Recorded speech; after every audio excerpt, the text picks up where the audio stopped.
I'm the unsilent majority, Big Mouth. Joining us as she does on a Thursday is New South Wales Liberal Senator Fierravanti-Wells. Connie, good morning.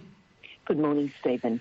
This situation in Afghanistan seems to be deteriorating on a daily basis.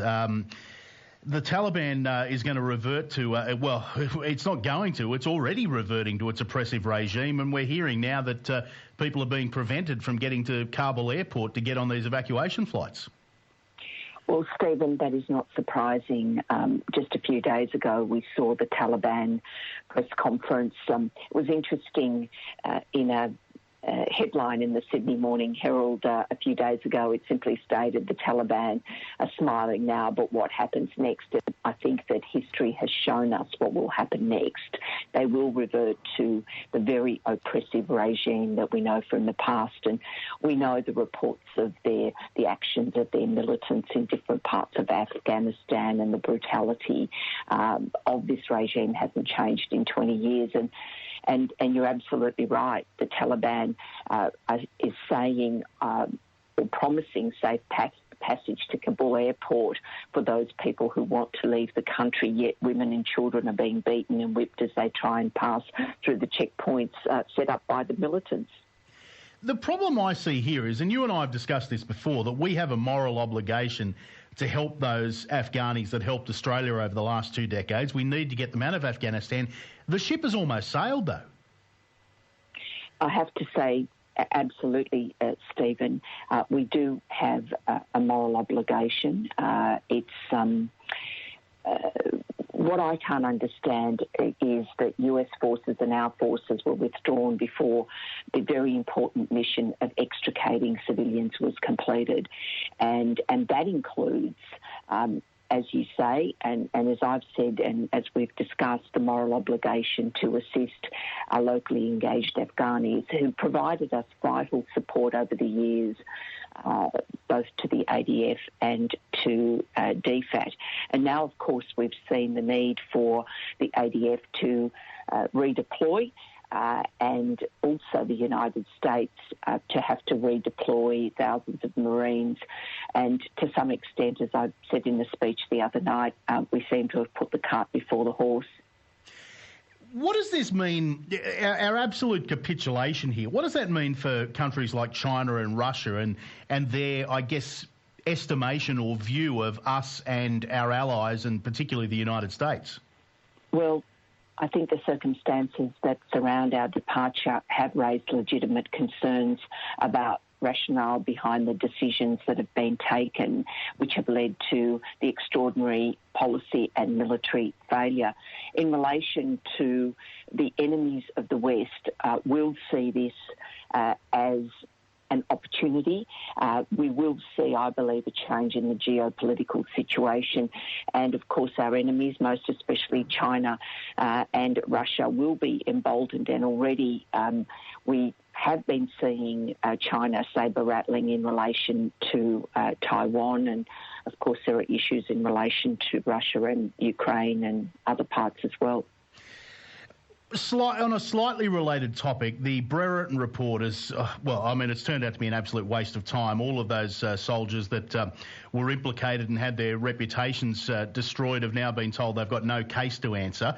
There's been calls to actually investigate the Berretta Report and the circumstances surrounding it as part of this Royal Commission into Veteran Suicide. Is there a scope there for that to happen? I mean, to me, it seems like an absolute no-brainer that we should, but can the commissioners look into that? Well, I don't know. It's possible. I would say that given the fluid situation of the Afghanistan situation, and now, of course, given that so many of our veterans have been strong advocates for the bringing to Australia of the Afghanis who supported us, I would not be surprised if the scope of the inquiry does morph into and go into other issues.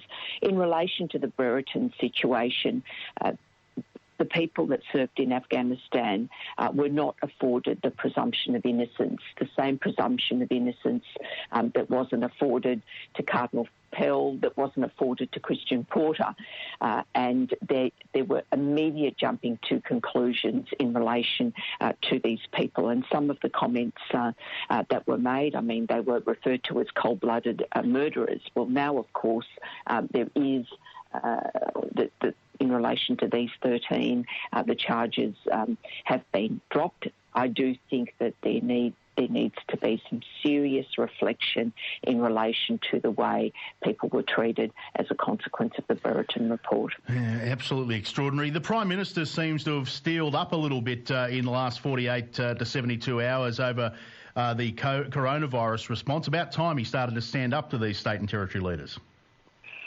Well, there is a plan, and the national plan has been agreed to by the premiers. After every national cabinet, there is a statement that is set out, and as Scott Morrison said yesterday, this is a plan that has been agreed to 3 times by the premiers. And what does concern some Australians, and I know that given the sheer volume of material that has been sent to me, Stephen, is that we didn't want a situation where the Prime Minister is seen to have abrogated his responsibilities to the state premiers and chief ministers. And I think now we have the evidence and we have the advice of the Doherty Institute. It's been signed on by the states and premiers, and now they have to get on with it. The reality is, Stephen, and we've discussed this time and time again, we have to learn to live with the virus, and as Josh Frydenberg has said, that will include their loss of lives. That's the reality of living with the virus. But once we get to vaccination rates of 70 and 80%, well, then we have to look at a pathway out of this, because the virus will not be eradicated. The virus will be with us, just like the flu virus mutates every year. There's a different vaccine that's developed every year for the flu. So too, we have to learn to live with this virus. Yeah, absolutely. Connie, good to talk to you. We'll catch up again next week. Thanks a lot, Stephen. Senator Conchera Fierravanti-Wells back with us next week at 7:17. NRL and laughs for your weekend with the continuous call team. We want to hear from listeners that have lost their businesses, listeners struggling to pay bills. A mate of mine has been trying to get married